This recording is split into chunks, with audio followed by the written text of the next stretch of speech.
So ఒకసారి ఉమ్మడి వరంగల్ జిల్లా వెళ్దాం. వరంగల్ జిల్లాలో ఈ రోజు జరిగినటువంటి ఘటన మనం చూస్తా ఉన్నాము. సికింద్రాబాద్ స్వప్నలోక్లో జరిగినటువంటి ఘటనలో దాదాపుగా కూడా లోక్లో పనిచేసేటువంటి కమర్షియల్ కాంప్లెక్స్ లో పనిచేసేటువంటి దాదాపుగా కూడా 5గురు కూడా ఉమ్మడి వరంగల్ జిల్లా వాసులే. దాదాపు మరి ఉద్యోగరీత్యా హైదరాబాద్కి వచ్చినటువంటి నేపథ్యంలో ఇక్కడే ఊపిరి కోల్పోయినటువంటి పరిస్థితులు కనబడుతూ ఉన్నాయి. వరంగల్ జిల్లా ఉమ్మడి జిల్లా వ్యాప్తంగా కూడా విషాద ఛాయలు అలుముకున్నాయి. దీనికి సంబంధించినటువంటి పూర్తి డీటెయిల్స్ అందించేందుకు మా ప్రతినిధి స్వామి అందుబాటులో ఉన్నారు. స్వామి, గుడ్ ఈవినింగ్ ప్రణయ్. నేను వరంగల్ ఉమ్మడి వరంగల్ జిల్లా వ్యాప్తంగా కూడా విషాద ఛాయలను అనుకున్నాయి. ఎందుకంటే సికింద్రాబాద్ స్వప్నలోక్ కాంప్లెక్స్ లో జరిగిన అగ్ని ప్రమాదంలో కూడా ఈ కామర్స్ సంస్థలో పనిచేసే నిరుద్యోగులు ఒక ఉద్యోగ రీత్యా ఈ కామర్స్ సంస్థలో పనిచేస్తున్న నేపథ్యంలో ఒక్కసారిగా స్వప్నలోక్ కాంప్లెక్స్ లో ఒక్కసారిగా మంటలు రావడంతో ఊపిరి ఆడక 6గురు మృతి చెందిన ఘటన చోటు చేసుకుంది. ఆ మృతి చెందిన వారిలో కూడా ఉమ్మడి వరంగల్ జిల్లాకు చెందిన వారు 5గురు కావడంతో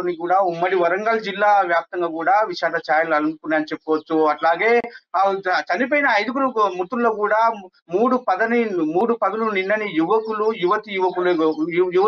కావడంతో కూడా తల్లిదండ్రులకు పుత్ర శోకంగా మిగిలించిందని చెప్పుకోవచ్చు. అట్లాగే మొత్తానికి 5గురు మృతుల్లో కూడా 3 నర్సంపేట నియోజకవర్గానికి చెందిన వారు, మిగతా 2 కూడా మైబాద్ నియోజకవర్గం నర్సంపేటకు చెందిన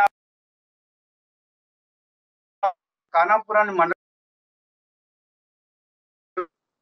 మైబాద్ ప్రమీలగా గుర్తించారు.